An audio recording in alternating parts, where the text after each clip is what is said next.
Sure आपके दिमाग में भी ये सवाल आया होगा कि इतने सारे लोग क्रिश्चियनिटी में कन्वर्ट क्यों हो रहे हैं। और जब आपने फेसबुक या इंस्टाग्राम की कमेंट्स देखे होंगे तो वहां पे पढ़ा होगा कि लोग एक बोरी चावल के लिए कन्वर्ट हो जा रहे हैं।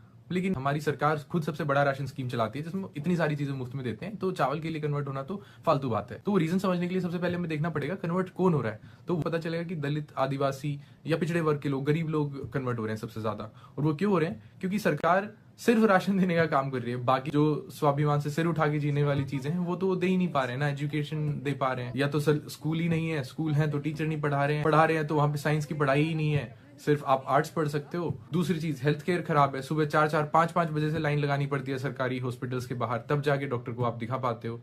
तीसरी चीज, लॉ एंड ऑर्डर पे भरोसा नहीं है, या तो पुलिस कंप्लेन नहीं लिखती, कंप्लेन लिख देती है तो एक्शन नहीं लेती, एक्शन लेने गए कोर्ट तक बात पहुंची तो वकील हायर करने के पैसे नहीं है, वकील हायर कर लिया तो पता नहीं कितने सालों साल केस चलेगा, और फिर उसके बाद भी देखते हैं कि रेपिस्ट या फिर ऐसे लोगों को बेल भी मिल जाती है बड़ी जल्दी। तो इसमें क्रिश्चियनिटी कहाँ से आती है? क्रिश्चियनिटी यहाँ पे तीनों चीजें प्रोवाइड कर देती है। जैसे आप देखोगे एजुकेशन, हर शहर में सबसे बेस्ट स्कूल जो माना जाएगा वो कोई ना कोई कन्वेंट स्कूल होगा, क्रिश्चियन मिशनरी चला रहे होंगे।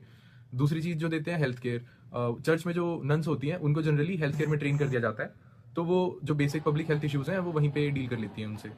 फिर तीसरी चीज होती है लॉ एंड ऑर्डर।